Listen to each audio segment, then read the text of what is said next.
Kalian sadar gak sih? Sebenarnya itu kita memiliki 5 fase kehidupan. 5 fase kehidupan ini adalah menurut asumsi gue sendiri. Gue gak tahu teman-teman apakah setuju dengan gue atau enggak. Karena gue udah ngalamin.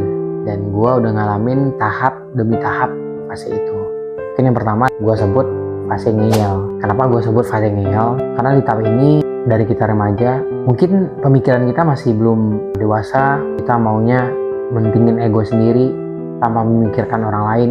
Itu tahap yang pertama, fase ngeyel. Kemudian yang kedua adalah fase marah. Karena di tahap ini kita tuh marah dengan diri sendiri, bahkan marah sama situasi yang kita alamin, sama kondisi yang lagi kita jalanin, marah sama diri sendiri, marah sama orang tua, marah sama lingkungan, bahkan kita marah sama dunia. Kemudian setelah kita melewati fase ini, kita menuju ke fase yang ketiga, yaitu fase tawar-menawar. Fase ini, hati kita kayak sebenarnya kehidupan ini memang nyata, memang harus kita lewatin. Kita wajib melewati kondisi yang sedang kita alamin. Kita harus terjun ke masalah itu, kita harus terima dengan masalah itu. Di sisi lain kayak ego kita tuh masih muncul, masih gak terima dengan situasi yang sedang kita alamin. Di situ batin kita atau hati kita melakukan tawar-menawar antara kita memilih atau kita tidak memilih. Setelah melewati fase ini, kita akan melewati fase yang keempat, yaitu fase depresi. Kenapa gue sebut fase depresi? Karena di fase ini kita benar-benar nggak tahu lagi mau ngapain. Kita udah gagal berkali-kali, kita dihadapkan dengan masalah-masalah yang sebelumnya kita nggak pernah alamin. Nah, di fase ini kita ngalamin. Kita udah depresi, kita nggak tahu lagi mau ngapain. Apa gue bisa hadapin masalah ini? Apa gue bisa? Nah, itu pertanyaan di dalam diri kita. Kemudian setelah melalui fase ini, barulah kita berada di fase yang kelima.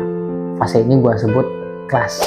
Kenapa gue sebut ikhlas? Karena di fase ini kita udah terima, kita udah pasrah, kita udah serahkan semuanya. Kita mencoba untuk membangkitkan semangat, bangkit lagi dari kegagalan, bangkit lagi dari keterpurukan.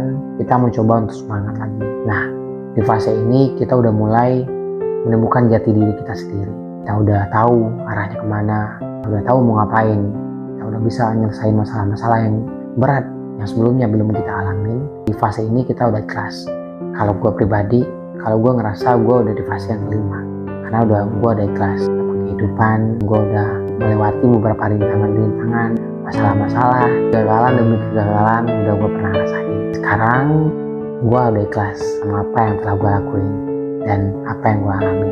Kalau teman-teman sekarang, coba teman-teman tulis di kolom komentar, teman-teman sekarang berada di fase apa. Ayo kita saling berbagi bersama dan kita saling menguatkan bersama.